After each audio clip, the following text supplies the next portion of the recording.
My dad was drinking and into drugs and just cheating on my mom and doing things and being a little abusive from time to time, and my mom just decided not to put up with it anymore.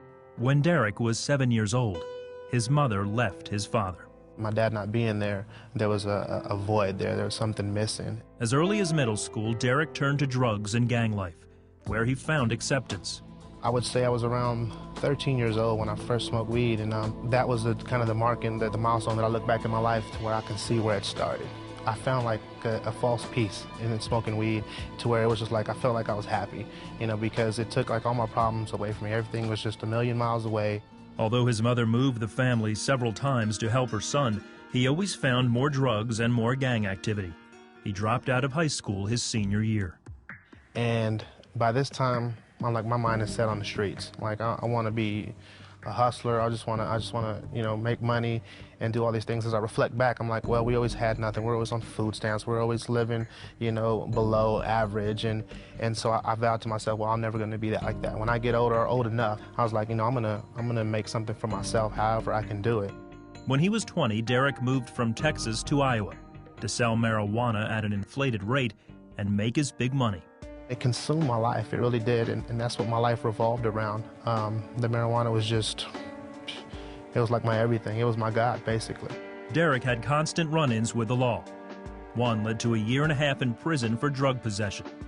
Nothing seemed to change his course until an ex-girlfriend contacted him with some shocking news. We broke up, I moved out, and then maybe like a couple weeks, 2 weeks to a month, she had called me and said she was pregnant. From the circumstance with me and my father, I was like, I had vowed no matter what, if I ever had a child, I was going to be there for him. Derick cleaned up his drug habits for a short time to support the mother and child. Just a glimpse of hope. I was like, man, this is going to change my life. Like, I'm a father now, I'm responsible for someone, so like I really need to step up and do the right thing. The couple began to fight constantly.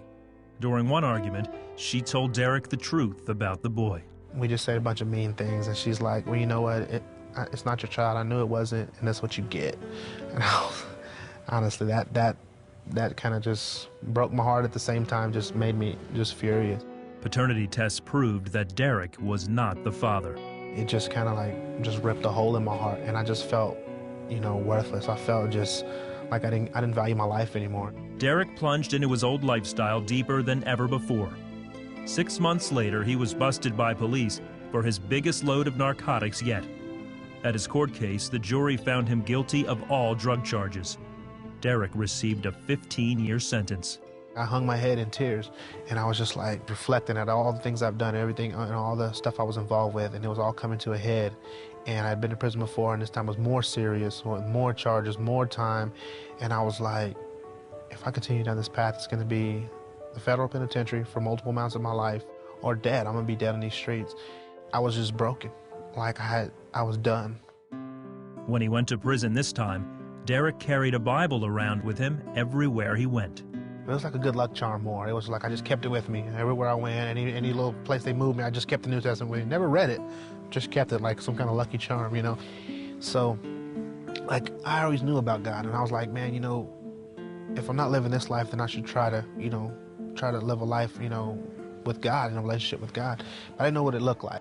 Derick soon learned of a Christian discipleship program called Prison Fellowship and applied.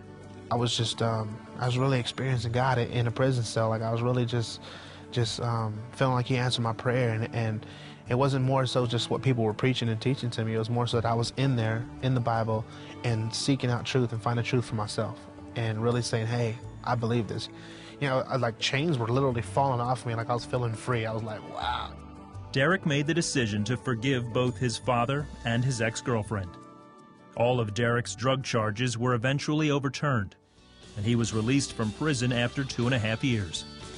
He never returned to the streets or to drugs. My family really saw. They really saw that I wasn't that same person anymore, that God had really completely transformed my whole life, that I didn't think the same, didn't talk the same, like I almost looked like a completely different person.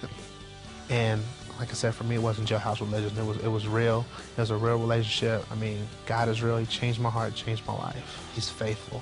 He's faithful, and He lifted me out of the darkness, lifted me out of the trenches, and He's real, and I know He can do it for anybody else out there who feels like they're in a place of just, you know, they're just lost. You know, if you just cry out, you just call out, you know, on the name of Christ, and I'm telling you, he will change your life. He did it for me, and he'll do it for anybody.